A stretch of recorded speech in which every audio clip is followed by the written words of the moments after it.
दोस्तों नमस्कार। ये है सिविल सर्विसेज ग्रुप। मैं ज्योति प्रकाश। आज हम लोग रक्षा प्रतिरक्षा पुरस्कार तथा खेल से संबंधित चर्चा करेंगे। तो आइए शुरू करते हैं। प्रश्न नंबर 1, राफेल लड़ाकू विमान से संबंधित इनमें से कौन सा कथन सत्य है? तो विकल्प ए, इन विमानों की खरीद फ्रांस से की गई है। विकल्प बी, भारत में आने वाले कुल राफेल विमानों की संख्या 26 हो गई है। विकल्प सी, यह 2 इंजन वाला लड़ाकू विमान है। विकल्प डी, उपरोक्त सभी। तो ये विकल्प डी सही हो जाएगा। अगला प्रश्न है, INS विराट को गुजरात के अलोय कोस्ट में किए शीर्षक के साथ सेवा मुक्त किया गया। तो वो थैंक यू विराट नामक शीर्षक से INS विराट को सेवा मुक्त किया गया। अगला प्रश्न है, भारत के स्वदेश निर्मित विमान वाहक विक्रांत के संदर्भ में कौन सा कथन सत्य है? तो यह देश में निर्मित सबसे बड़ा और विशालकाय युद्धपोत है।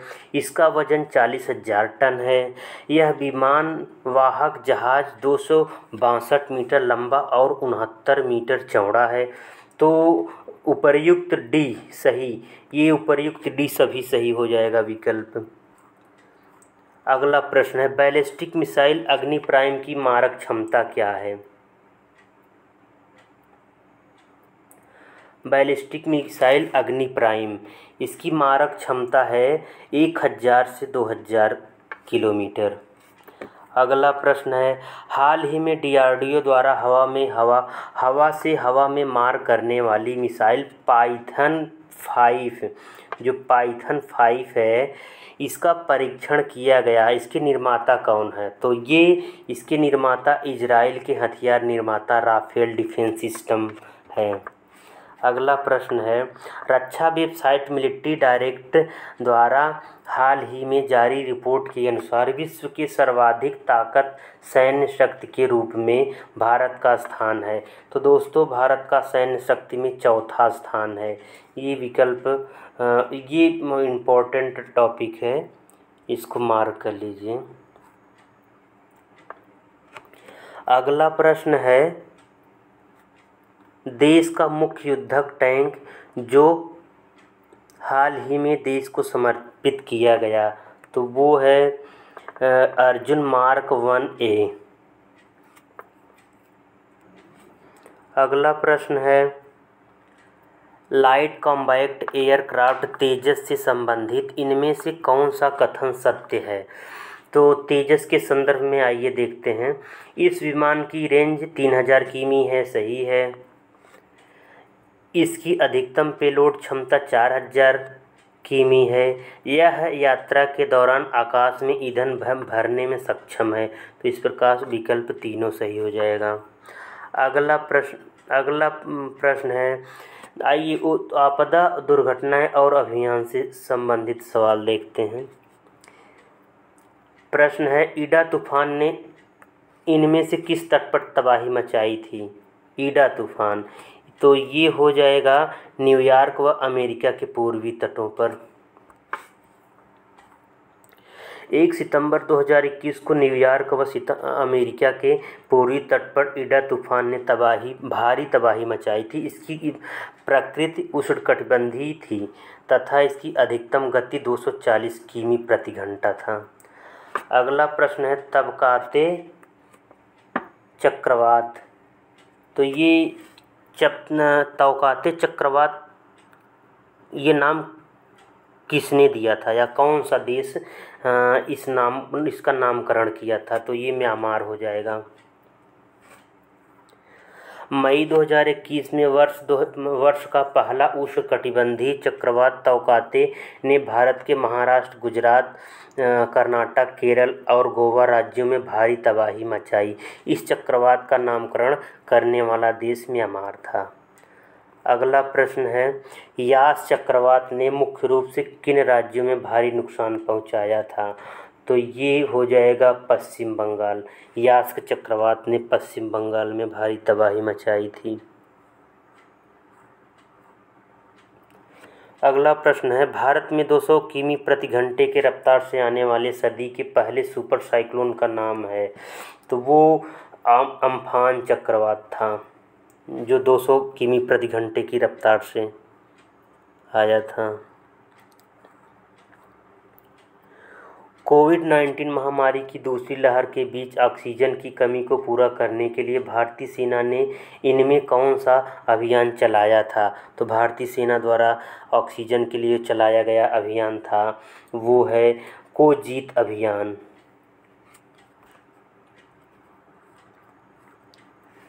अगला प्रश्न है, फरवरी 2021 में लीबियाई गृहयुद्ध में फंसे भारतीय नागरिकों को निकालने के लिए भारतीय नौसेना और एयर इंडिया द्वारा किया गया अभियान का नाम था। तो ये समुद्र से सॉरी दोस्तों, ये ऑपरेशन सुरक्षित घर वापसी था।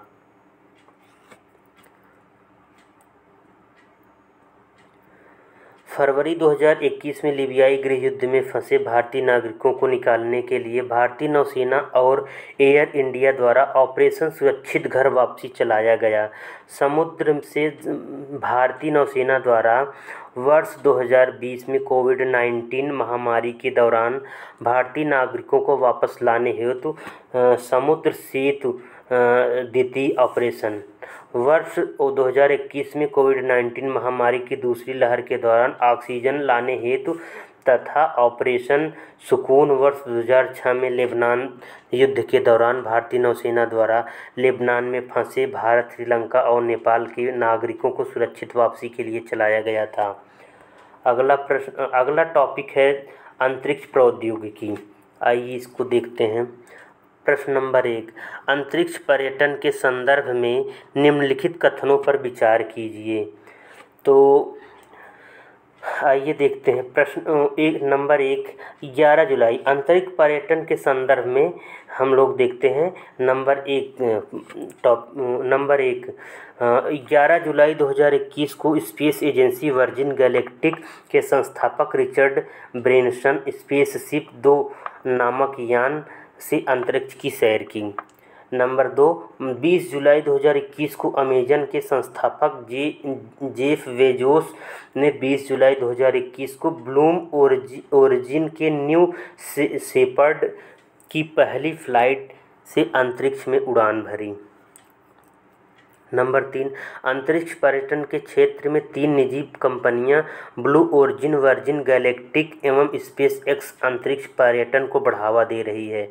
नंबर 4, अंतरिक्ष पर्यटन अंतरिक्ष यात्रा का एक हिस्सा है जो साधारण लोगों को मनोरंजन, आवश्यक या व्यावसायिक उद्देश्यों के लिए अंतरिक्ष में जाने का अवसर प्रदान करता है। तो इस प्रकार विकल्प डी सभी चारों सही हो जाएगा। अगला प्रश्न देखते हैं। बदलते परिदृश्य में अंतरिक्ष मिशनों में निजी क्षेत्र का दखल बढ़ रहा है। निजी क्षेत्र के अंतरिक्ष मिशनों में दखल के संदर्भ में निम्नलिखित कथन पर विचार कीजिए। नंबर 1, अंतरिक्ष मिशनों को अंजाम देने के लिए कंपनियों के उदाहरण है Blue Origin, Boeing, Sierra Nevada corporation एवं SpaceX. Number 2, Elon Musk अमेरिकी अंतरिक्ष के क्षेत्र की निजी कंपनी स्पेस एक्स के सीईओ हैं। नंबर 3, इसरो में निजी क्षेत्र के प्रोत्साहन के संदर्भ में भारत सरकार ने जून 2020 में भारतीय राष्ट्रीय अंतरिक्ष संवर्धन तथा प्रभावी केंद्र को मंजूरी प्रदान की। नंबर 4, ब्लू ओरिजिन के सीईओ मार्क जुकरबर्ग हैं। तो दोस्तों ये उत्तर हो जाएगा 1, 2 तथा 3, चौथा गलत होगा क्योंकि ब्लू ओरिजिन के सीईओ मार्क जुकरबर्ग ना होके ये हैं जेफ बेजोस। ये जेफ बेजोस हैं। अगला प्रश्न है, अंतर्राष्ट्रीय ताप नाभिकी प्रायोगिक संयंत्र के संदर्भ में निम्नलिखित कथनों पर विचार कीजिए। नंबर 1, अंतर्राष्ट्रीय ताप नाभिकी प्रायोगिक संयंत्र विश्व की सबसे बड़ी परियोजना है जिसकी लागत $22 बिलियन है। इस परियोजना में भारत की हिस्सेदारी 9.1% है। नंबर 3, फ्रांस के सुदूरतम क्षेत्र में अवस्थित इस परियोजना का उद्देश्य सूर्य की ऊर्जा के स्रोतों का पता लगाना तो इस प्रकार ये विकल्प सी सही हो जाएगा 1, 2 तथा 3। अगला प्रश्न है, विश्व के सर्वश्रेष्ठ सुपर कंप्यूटरों के संदर्भ में निम्नलिखित कथनों पर विचार कीजिए। अमेरिका का समिट सुपर कंप्यूटर दुनिया का सर्वश्रेष्ठ कंप्यूटर है। नंबर 2, भारत का परम सिद्ध कंप्यूटर विश्व के 500 सर्वश्रेष्ठ कंप्यूटरों में 89वां स्थान प्राप्त किया है। तो दोस्तों ये 2 नंबर सही हो जाएगा। जो परम सिद्ध कंप्यूटर है ये 89वां स्थान प्राप्त किया है 500 की सूची में, 500 की सूची में।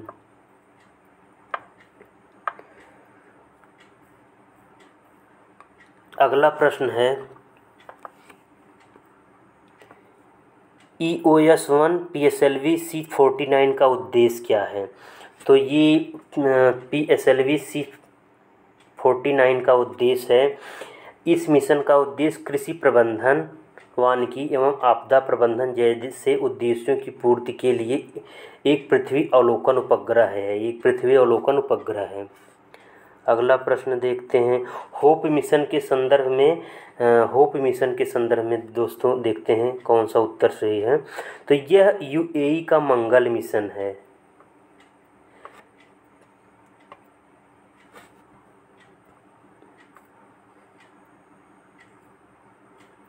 अगला प्रश्न है,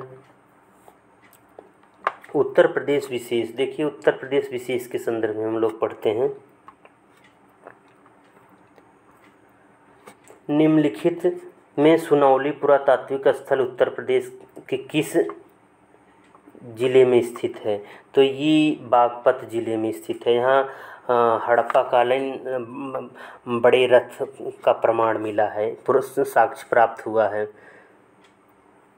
तथा हथियार, तलवार, भोज्य पदार्थ वगैरह पाए गए हैं। अगला प्रश्न, कौन सा कथन गलत है? इलाहाबाद हाई कोर्ट की पूर्ण पीठ ने 19 जुलाई 2019 को सरकारी नौकरियों में महिलाओं को 20% क्षैतिज आरक्षण देने के नियम पर महत्वपूर्ण निर्णय दिया। नंबर 2, 6 जून 2019 से उत्तर प्रदेश में गैर जमानती अपराध के मामलों में आरोपी को अग्रिम जमानत मिल सकेगी। नंबर 3, उत्तर प्रदेश में राजधानी लखनऊ और नोएडा के बाद प्रयागराज और गोरखपुर में भी कमिश्नरेट सिस्टम लागू कर दिया गया है। नंबर 4, सितंबर 2020 में उत्तर प्रदेश सरकार ने यमुना एक्सप्रेसवे के किनारे ग्रेटर नोएडा में 1000 एकड़ भूमि पर नई फिल्म सिटी बनाने की घोषणा की है। तो दोस्तों ये विकल्प डी सही होगा।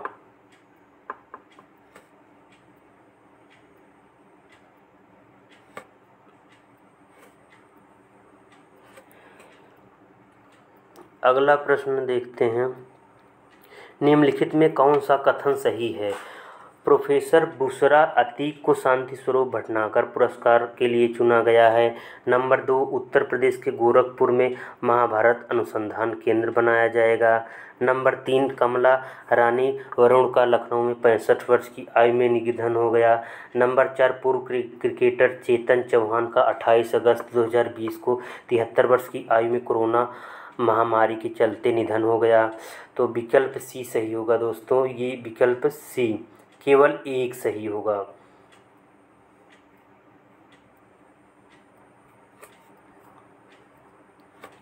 व्याख्या देखते हैं, निम्नलिखित कथनों में से केवल सी सही है जबकि ए, बी और डी गलत है। उत्तर प्रदेश के प्रयागराज जिले में स्थित हड़िया लाक्षागृह में महाभारत अनुसंधान केंद्र बनाया जाएगा। 2 अगस्त 2020 को कोविड-19 के संक्रमण होने के कारण उत्तर के कैबिनेट मंत्री कमला रानी वरुण का लखनऊ में 62 वर्ष की आयु में निधन हो गया। पूर्व क्रिकेटर चेतन चौहान का 16 अगस्त 2020 को 73 वर्ष की आयु में कोरोना के चलते निधन हो गया। अगला प्रश्न है, निम्नलिखित पर विचार कीजिए। नंबर 1, 14 नवंबर 2020 को दीपावली के त्यौहार पर मुख्यमंत्री योगी आदित्यनाथ ने मनटांगिया समाज के साथ दीपावली मनाई। नंबर 2, 26 सितंबर 2018 को उत्तर प्रदेश के इटावा शहर के चौगुर्जी मोहल्ले में चंबल संग्रहालय का शुभारंभ किया गया। नंबर 3, 30 जनवरी 2018 को उत्तर प्रदेश सरकार ने राज्य में लघु और मध्यम उद्योगों को बढ़ावा देने के उद्देश्य से एक जिला एक उत्पाद ODP योजना का शुभारंभ किया। नंबर 4, 2018-19 में प्राकृतिक श्रेणी में चुनार का बलुआ पत्थर को GI टैग प्राप्त हुआ। तो इस प्रकार केवल सी उत्तर सही हो जाएगा दोस्तों। 3 नंबर सिर्फ उत्तर सही होगा कि 30 जनवरी 2018 को उत्तर प्रदेश सरकार ने राज्य में लघु और मध्यम उद्योग को बढ़ावा देने के उद्देश्य से एक जिला एक उत्पाद ODP योजना का शुभारंभ किया। अगला प्रश्न है, निम्नलिखित कथन पर विचार कीजिए। तो दोस्तों आइए देखते हैं। 15 फरवरी 2019 को प्रधानमंत्री नरेंद्र मोदी ने झांसी में 2,20,506.20 करोड़ रुपए की परियोजनाओं का शिलान्यास एवं लोकार्पण किया। नंबर 2, 29 जुलाई 2019 को कुंभ मेला क्षेत्र प्रयागराज में आयोजित उत्तर प्रदेश कैबिनेट की आद्य बैठक में प्रयागराज में गंगा एक्सप्रेसवे के साथ बुंदेलखंड एक्सप्रेसवे को सैद्धांतिक मंजूरी दी गई। तीसरा, प्रधानमंत्री नरेंद्र मोदी ने आजमगढ़ में 14 जुलाई 2018 को पूर्वांचल एक्सप्रेसवे का शिलान्यास किया। चौथा, उत्तर प्रदेश सरकार ने 5 जिलों में डिफेंस पार्क बनाने की घोषणा की है। तो दोस्तों सिर्फ चौथा नंबर सही होगा, विकल्प 4 सही होगा। उत्तर प्रदेश सरकार ने 5 जिलों में डिफेंस पार्क बनाने की घोषणा की है। आइए व्याख्या देखते हैं। 18 जून 2018 को उत्तर प्रदेश सरकार द्वारा बुंदेलखंड में प्रस्तावित डिफेंस कॉरिडोर के लिए निर्माण कार्य शुरू करने का निर्णय लिया गया है। इसके साथ ही उत्तर प्रदेश सरकार ने प्रदेश के 6 जिलों में कानपुर, झांसी, चित्रकूट, लखनऊ, आगरा, अलीगढ़ में डिफेंस पार्क बनाने की घोषणा की है। अगला प्रश्न है, निम्नलिखित कथनों पर विचार कीजिए। 15 फरवरी 2021 को उत्तर प्रदेश सरकार ने प्रतियोगी परीक्षाओं की तैयारी के लिए अभ्युदय योजना का शुभारंभ किया। नंबर 2, 23 नवंबर 2020 को प्रधानमंत्री नरेंद्र मोदी ने उत्तर प्रदेश के सोनभद्र और मिर्ज़ापुर जिले में ग्रामीण नागरिकों के लिए हर घर नल योजना का शुभारंभ किया। 3 नंबर, 1 फरवरी 2018 को केंद्रीय सरकार द्वारा गोबर धन योजना की घोषणा की गई। नंबर 4, 13 मार्च 2021 को उत्तर प्रदेश सरकार ने गोरखपुर जिले में काला नमक चावल महोत्सव का उद्घाटन किया। तो इस प्रकार उपर्युक्त सभी सही हो जाएगा दोस्तों। 13 मार्च 2021 को उत्तर प्रदेश सरकार ने सिद्धार्थनगर जिले में न कि गोरखपुर जिले में काला नमक चावल महोत्सव का उद्घाटन किया, जो 15 मार्च 2021 तक चला।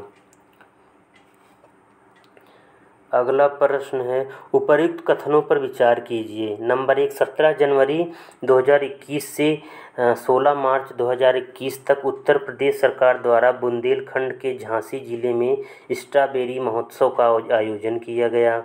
नंबर 2, उत्तर प्रदेश मुख्यमंत्री योगी आदित्यनाथ ने 25 अक्टूबर 2019 को सभी जिलों के लिए कन्या सुमंगला योजना की शुरुआत करी। नंबर 3, उत्तर प्रदेश सरकार ने अक्टूबर 2020 से अप्रैल 2021 तक लगभग 180 दिनों तक चलने वाले मिशन शक्ति अभियान की शुरुआत की।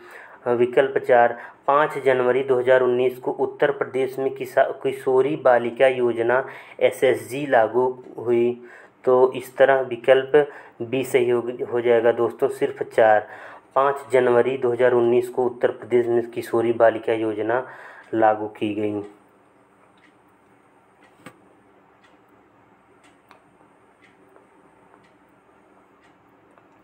अगला प्रश्न है, निम्नलिखित में 2021-22 बजट का मुख्य विषय था। बजट का मुख्य विषय क्या था दोस्तों? स्वावलंबन से सशक्तिकरण, ये इसका मेन थीम था। निम्नलिखित में कौन सा प्रदेश 2 एक्सप्रेसवे हवाई पट्टी वाला भारत का पहला राज्य बना?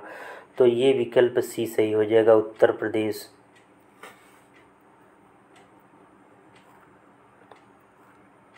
मुख्यमंत्री कृषक दुर्घटना कल्याण योजना के अंतर्गत दुर्घटना में मृतक किसानों को कितने रुपए की आर्थिक मदद की जाएगी?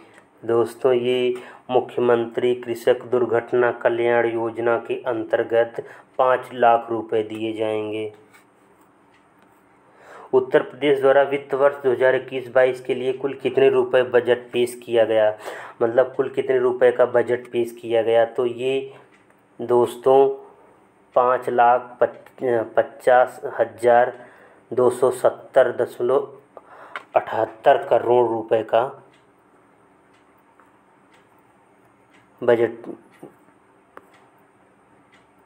बजट पेश किया गया। अगला प्रश्न है, निम्नलिखित में उत्तर प्रदेश के किस जिले में देश का पहला ग्रीन म्यूनिसिपल बॉन्ड जारी किया गया? ग्रीन म्यूनिसिपल बॉन्ड, तो ये हो जाएगा उत्तर ए, गाजियाबाद। निम्नलिखित में उत्तर प्रदेश के किस जिले में राज्य का पहला डिटेंशन सेंटर खोला गया? राज्य का पहला डिटेंशन खोला गया, तो ये गाजियाबाद हो जाएगा उत्तर। उत्तर प्रदेश के किस जिले में प्रधानमंत्री नरेंद्र मोदी ने पूर्वांचल एक्सप्रेसवे का शिलान्यास किया था? पूर्वांचल एक्सप्रेसवे का शिलान्यास आजमगढ़ में किया गया था। प्रधानमंत्री नरेंद्र मोदी ने आजमगढ़ में 14 जुलाई 2018 को पूर्वांचल एक्सप्रेसवे का शिलान्यास किया। पूर्वांचल एक्सप्रेसवे लखनऊ से बाराबंकी, अमेठी, सुल्तानपुर, अयोध्या, अम्बेडकर नगर, आजमगढ़ तथा मऊ होते हुए गाजीपुर तक जाएगा। इस एक्सप्रेसवे की कुल लंबाई 341 किलोमीटर है। दोस्तों, इसको याद रख सकते हैं, 341 किलोमीटर पूछा जा सकता है। इसकी पूर्वांचल एक्सप्रेसवे की लंबाई कितनी है?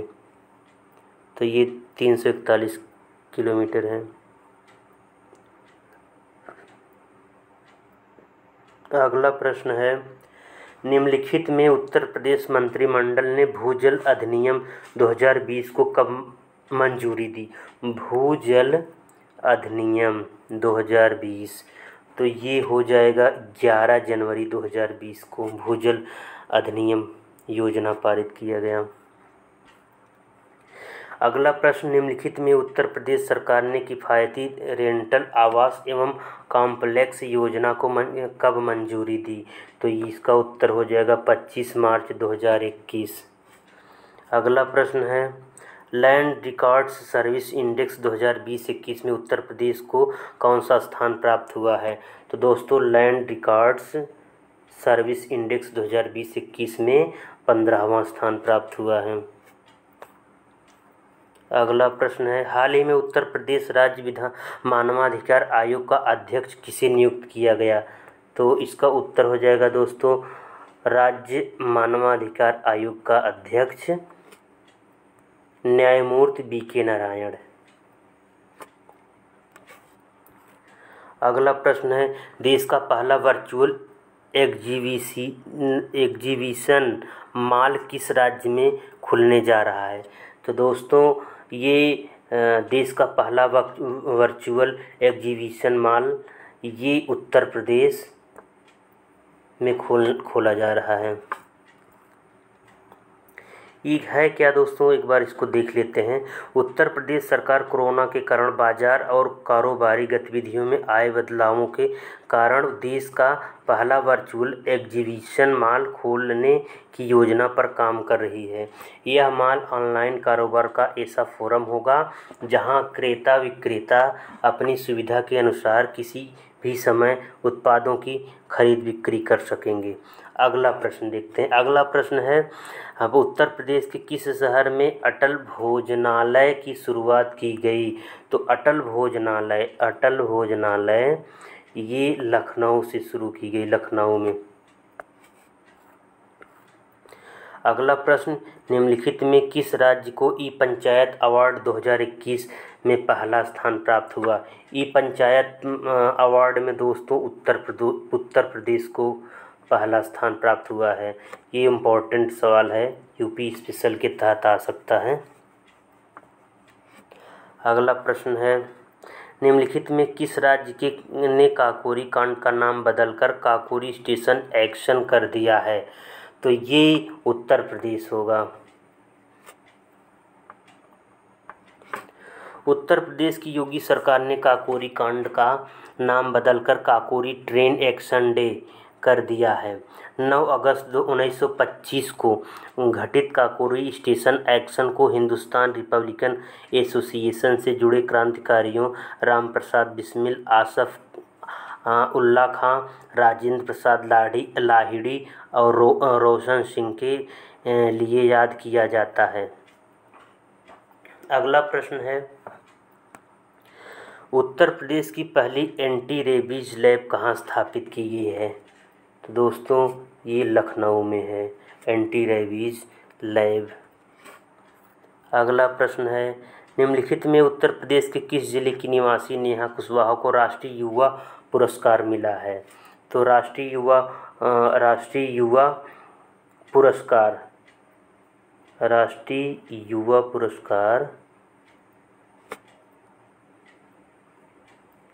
ये औरैया की रहने वाली हैं।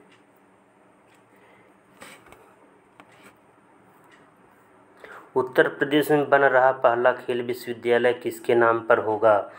तो ये पहला खेल विश्वविद्यालय मेजर ध्यानचंद के नाम से होगा। अगला प्रश्न है, हाल ही में शूटर दादी के नाम से मशहूर चंद्रो तोमर का निधन हो गया, उनका संबंध उत्तर प्रदेश के किस जिले से था? तो दोस्तों ये उत्तर प्रदेश के बागपत से थी।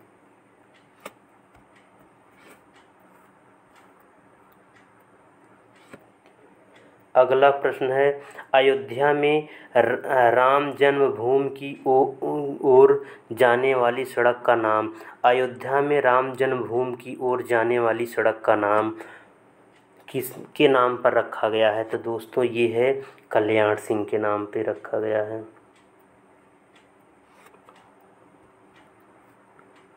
देश का पहला ग्रीन हाइड्रोजन प्लांट? दोस्तों ये महत्वपूर्ण सवाल है, इसको मार्क कर लीजिए। ये है मथुरा में खोला जा रहा है। निम्नलिखित में से किस प्रदेश की सरकार ने यू राइज पोर्टल लॉन्च किया है? तो दोस्तों you rise portal Uttar Pradesh सरकार ने लॉन्च किया है। उत्तर प्रदेश में किस विश्वविद्यालय ने कर्मयोगी योजना की शुरुआत की? तो ये उत्तर प्रदेश में कर्मयोगी योजना की शुरुआत लखनऊ विश्वविद्यालय ने की है। हाल ही में मुंबई ने किस क्रिकेट प्रतियोगिता में उत्तर प्रदेश को फाइनल में हराया? तो ये विजय हजारे ट्रॉफी मुंबई ने उत्तर प्रदेश को हराया था। उत्तर प्रदेश की सरकार ने किस कार्यक्रम के तहत प्रतियोगी परीक्षाओं को मुफ्त कोचिंग देने की घोषणा की? तो ये अभ्युदय योजना के अंतर्गत मुफ्त कोचिंग व्यवस्था की गई है। निम्नलिखित में भारत का पहला चमड़ा पार्क उत्तर प्रदेश के किस जिले में स्थापित किया जाएगा?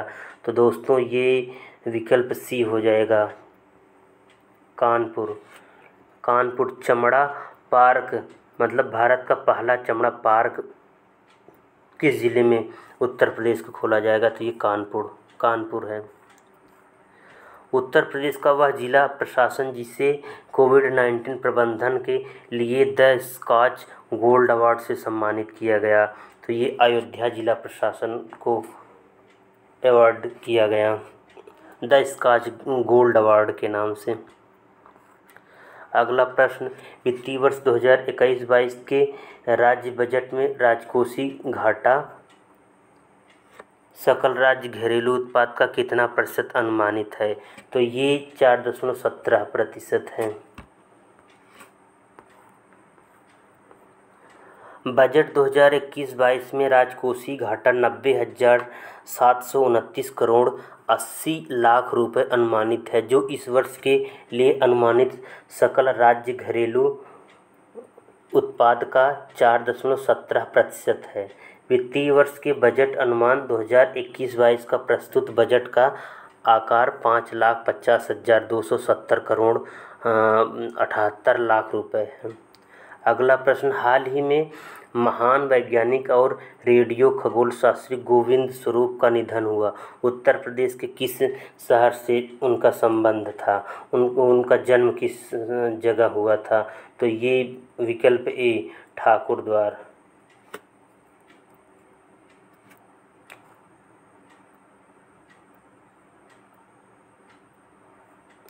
उत्तर प्रदेश का वह कौन सा जिला है जहां पर यूपी नेशनल लॉ यूनिवर्सिटी की आधारशिला रखी गई?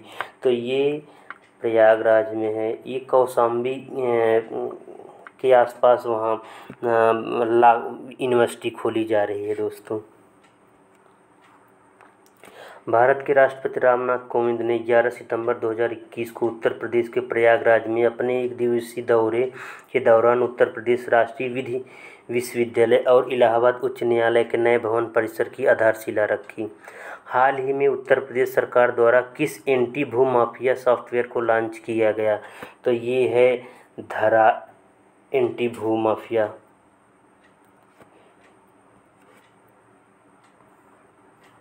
अगला प्रश्न है, हाल ही में उत्तर प्रदेश के किस क्रिकेट खिलाड़ी ने जम्मू और कश्मीर में एक क्रिकेट अकादमी खोला है? तो ये विकल्प सुरेश रैना हो जाएगा, विकल्प सी। वे जम्मू कश्मीर में एक क्रिकेट अकादमी खोला है। देश का पहला ट्रांसजेंडर यूनिवर्सिटी उत्तर प्रदेश के किस जिले में खोला गया है? ट्रांसजेंडर यूनिवर्सिटी दोस्तों उत्तर प्रदेश के कुशीनगर में। ये इम्पोर्टेंट सवाल है, आ सकता है।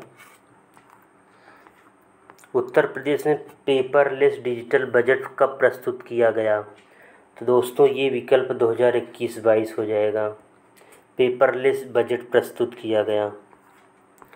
अगला प्रश्न, ईज ऑफ लिविंग इंडेक्स 2020 में उत्तर प्रदेश के कितने शहर शामिल हैं? तो ईज ऑफ डूइंग लिविंग में दोस्तों 14 शहर शामिल किया गया था। अगला प्रश्न, उत्तर प्रदेश में इनमें से किस क्षेत्र के बलुआ पत्थर को जीआई टैग प्रदान किया गया? तो दोस्तों इसका उत्तर हो जाएगा मिर्ज़ापुर के बलुआ पत्थर को जीआई टैग प्रदान किया गया। बनारस से लगा जिला मिर्ज़ापुर के चुनार क्षेत्र की खदानों से निकलने वाले बलुआ पत्थर सैंडस्टोन को जीमोग्राफिकल इंडिकेशन जीआई टैग प्रदान किया गया। इसी पत्थर से अशोक की लाट बनाई गई थी।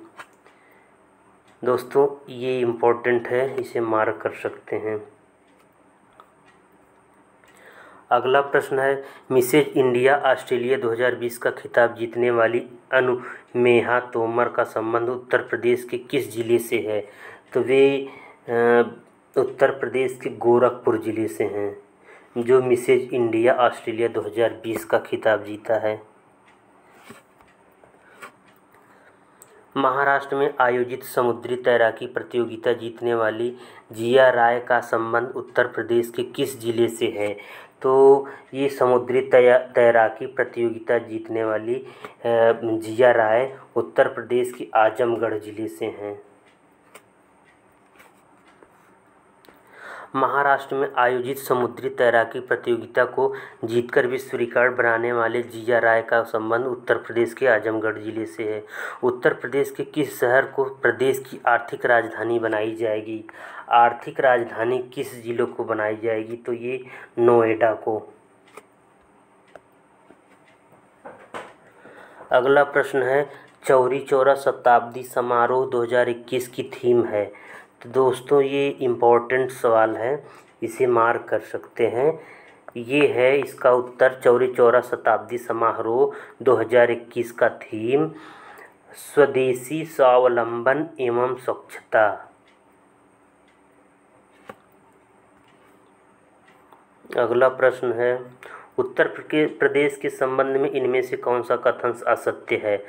ए, उत्तर प्रदेश के नोएडा एयरपोर्ट से फिल्म सिटी के मध्य भारत की पहली पॉड टैक्सी चलाएगी। बी, उत्तर प्रदेश का देश में खाद्यान्न उत्पादन में प्रथम स्थान है। सी, हाल ही में जारी स्मार्ट सिटीज अवार्ड 2020 में उत्तर प्रदेश का प्रथम स्थान है। डी, उत्तर प्रदेश के कुशीनगर में राष्ट्रपति रामनाथ कोविंद ने राज्य के पहले आयुष विश्वविद्यालय की आधारशिला रखी। तो उत्तर डी सही हो जाएगा। उत्तर प्रदेश के संबंध में कथन ABC सत्य है तथा कथन डी असत्य है। उत्तर प्रदेश के कुशीनगर में नहीं, गोरखपुर में राष्ट्रपति रामनाथ कोविंद ने राज्य के पहले आयुष विश्वविद्यालय की आधारशिला रखी। तो विकल्प दोस्तों ये सही हो जाएगा। उत्तर प्रदेश के संबंध में इनमें से कौन सा कथन असत्य है?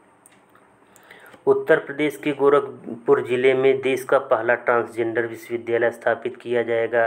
बी, गन्ना उत्पादन में उत्तर प्रदेश का भारत में प्रथम स्थान है। सी, 26 जनवरी 2021 को उत्तर प्रदेश राज्य की झांकी को प्रथम पुरस्कार प्रदान किया गया।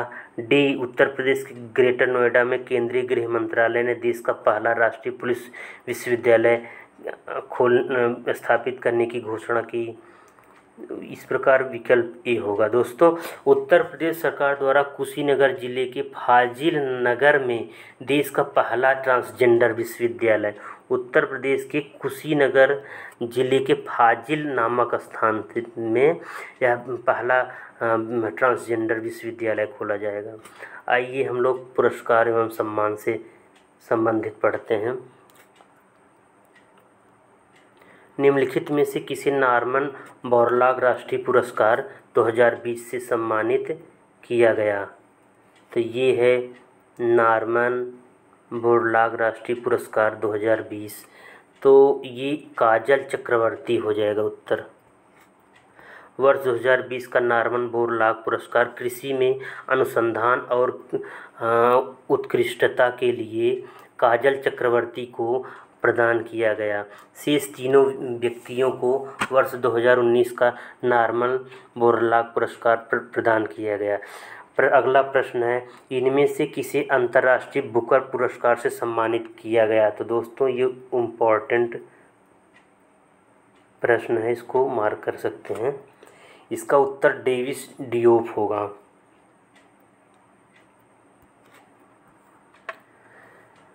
अगला प्रश्न है, बंगबंधु शेख मुजीबुर रहमान को इनमें से कौन सा सम्मान प्रदान किया गया? तो इनको गांधी शांति पुरस्कार से सम्मानित किया गया। दोस्तों, बांग्लादेश के भूतपूर्व के राष्ट्रपति बंगबंधु मुजीबुर रहमान को भारत सरकार द्वारा वर्ष 2020 के लिए गांधी शांति पुरस्कार से सम्मानित किया गया है। व्यास पुरस्कार 2020 प्रोफेसर शरद पगारे को, जबकि सरस्वती पुरस्कार 2020 शरण कुमार निम्बाले को प्रदान किया गया। ई पंचायत पुरस्कार 2021 का प्रथम स्थान प्राप्त करने वाला राज्य है। तो दोस्तों, ई पंचायत में उत्तर प्रदेश, ये मार्क कर सकते हैं। इम्पोर्टेंट प्रश्न है। आइए अगला प्रश्न देखते हैं।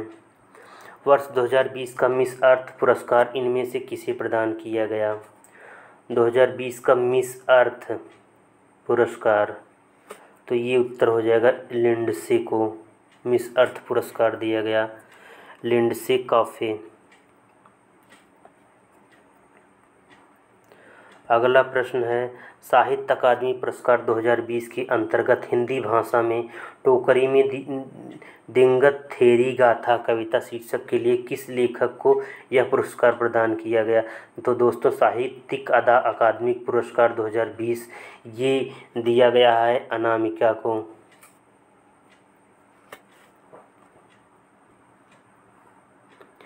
अगला प्रश्न, 67वें राष्ट्रीय फिल्म पुरस्कार के तहत सर्वश्रेष्ठ हिंदी फिल्म का खिताब इनमें से किस फिल्म को प्रदान किया गया है?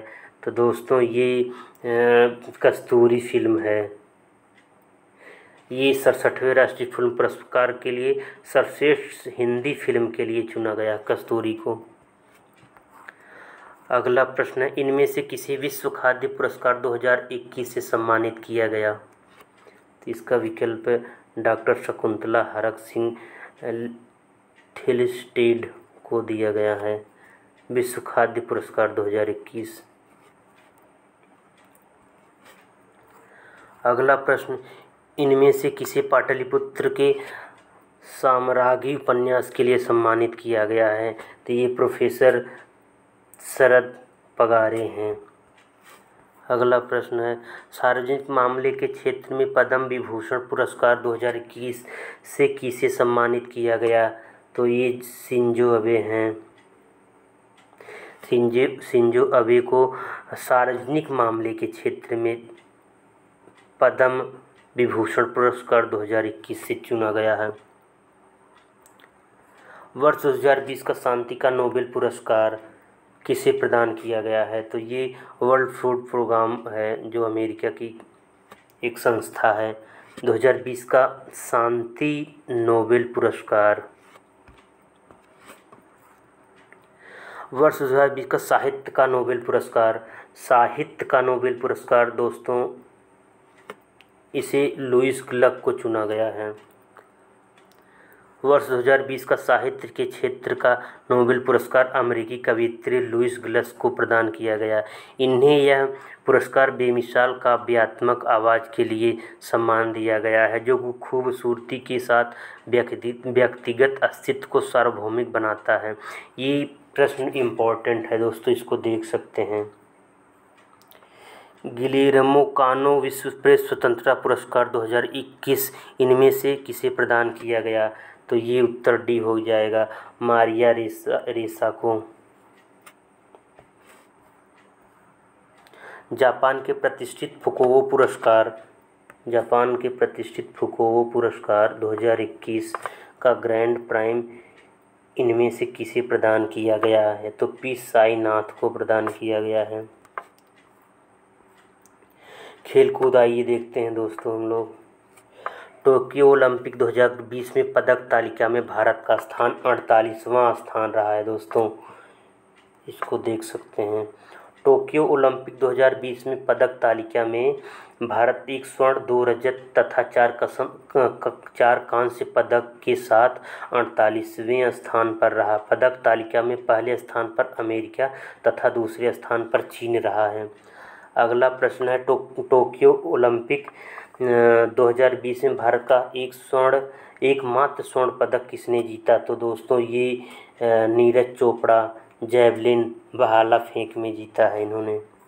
33वें ग्रीष्मकालीन ओलंपिक का आयोजन 2024 में कहाँ होगा? तो दोस्तों ये इम्पोर्टेंट प्रश्न है, इसको देख सकते हैं पेरिस में। 24वां ग्रीष्मकालीन ओलंपिक पेरिस में होगा। अगला, टोक्यो ओलंपिक 2020 का मोटो वाक्य क्या था? तो दोस्तों ये faster higher stronger and together, ये विकल्प सही है। टोक्यो ओलंपिक 2020 का motto faster higher stronger and together है। इस वर्ष टुगेदर जोड़ा गया है। टुगेदर दोस्तों इस वर्ष जोड़ा गया है। इस ओलंपिक से पूर्व फास्टर हायर स्ट्रॉन्गर मोटो था। टोक्यो ओलंपिक 2020 का शुभारंभ था ये मिराई तोवा से।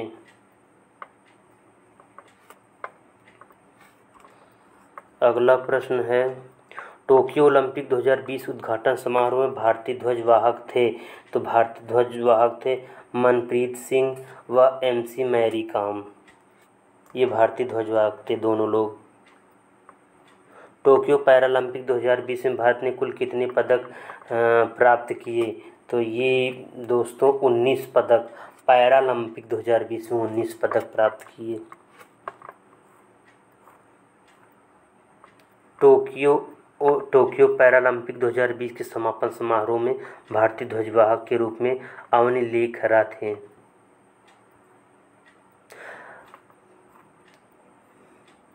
निम्नलिखित कथनों पर विचार कीजिए। 7 अक्टूबर 2021 को भारतीय वन सेवा के वरिष्ठ अधिकारी रमेश पांडे को संयुक्त राष्ट्र पर्यावरण कार्यक्रम के प्रतिष्ठित एशिया पर्यावरण परिवर्तन पुरस्कार के लिए चुना गया।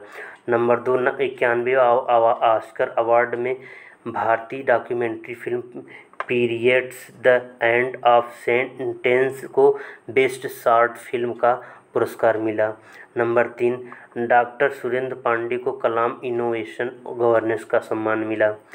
नंबर 4, 26 जनवरी 2021 को गणतंत्र दिवस परेड में हिस्सा लेने वाले उत्तर प्रदेश की झांकी ने सर्वश्रेष्ठ का पुरस्कार जीता है। तो दोस्तों ये सिर्फ विकल्प सी सही होगा। 7 मार्च 2019 को माध्यमिक शिक्षा के विशेष सचिव डॉक्टर सुरेंद्र कुमार पांडे को 2018 के लिए संस्कृत लेखन पुरस्कार से सम्मानित किया गया। अगला प्रश्न है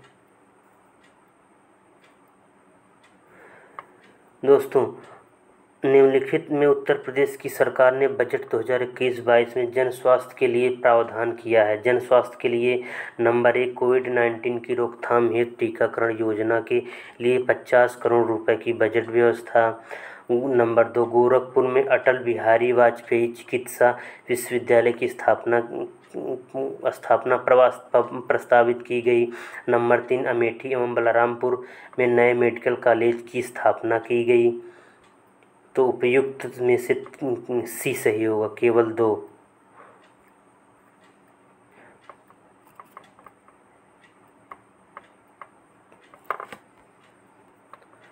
अगला प्रश्न है, हाल ही में शंघाई सहयोग संगठन SCO के राष्ट्राध्यक्षों की परिषद का 21वां शिखर सम्मेलन कहाँ आयोजित किया गया? तो ये विकल्प तजाकिस्तान हो जाएगा। अगला प्रश्न है, निम्नलिखित में मिताली एक्सप्रेस भारत और किस देश के बीच शुरू की गई? तो उत्तर विकल्प बी सही हो जाएगा, बांग्लादेश। अगला प्रश्न है, ऑस्ट्रेलिया, ब्रिटेन और अमेरिका ने हाल ही में एक त्रिपक्षीय समझौते की घोषणा की है जिसे आकस का संक्षिप्त नाम दिया गया है। तो दोस्तों विकल्प डी सही हो जाएगा, फ्रांस ने इस गठबंधन का विरोध किया है, चीन ने इसका समर्थन किया है, इस प्रकार विकल्प डी सही होगा। हाल ही में ऑस्ट्रेलिया, ब्रिटेन और अमेरिका ने एक त्रिपक्षीय समझौते की घोषणा की है जिसे आकस का संक्षिप्त नाम दिया है। हालांकि फ्रांस और चीन दोनों ने इस परमाणु गठबंधन का विरोध किया है। चीन ने स्पष्ट किया कि वह अंतर्राष्ट्रीय व्यवस्था को कमज़ोर करने वाले, संघर्ष पैदा करने वाले और विभाजन पैदा करने वाले ऐसे कृत्यों का विरोध करता है। अगला प्रश्न है, निम्नलिखित में यूएसए ओपन 2021 का खिताब किसने अपने नाम किया? तो यूएसए ओपन 2021 का खिताब ये डेनियल मेदवेदेव है। अगला प्रश्न, सितंबर 2021 में हंगरी की राजधानी बुडापेस्ट में डिजिटल मुद्रा बिटकॉइन के संस्थापक की प्रतिमा का अनावरण किया गया। वे हैं सातोशी नाकामोतो। अगला प्रश्न है, सितंबर 2021 में किस राज्य ने लुप्तप्राय हिम तेंदुए को राज्य पशु घोषित किया? तो दोस्तों ये लद्दाख है जो लुप्तप्राय हो रहा था, इसको राज्य पशु घोषित किया गया है। इनमें से किस राज्य में बुजुर्गों की प्रतिशत आबादी सर्वाधिक है? तो दोस्तों बुजुर्गों की भारत में सर्वाधिक आबादी केरल में है।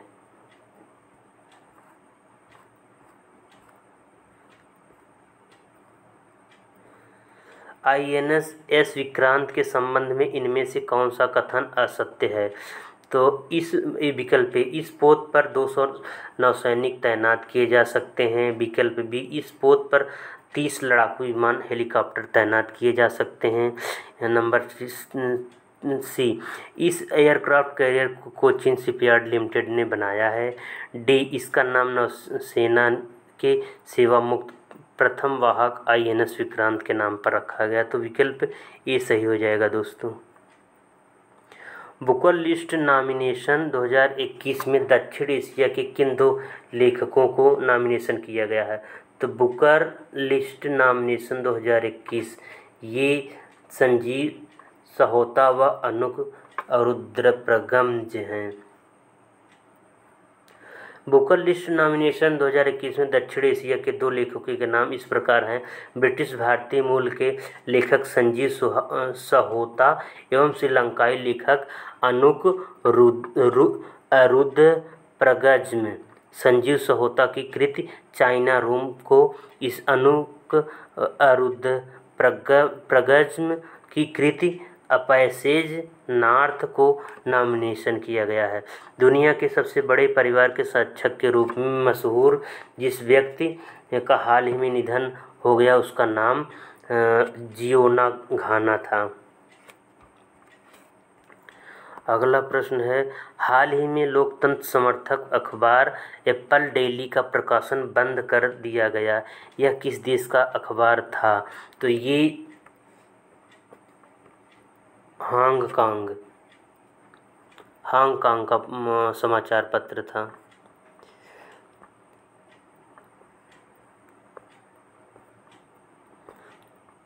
दोस्तों वीडियो कैसा लगा कमेंट बॉक्स में ज़रूर बताएं, लाइक एवं शेयर करें।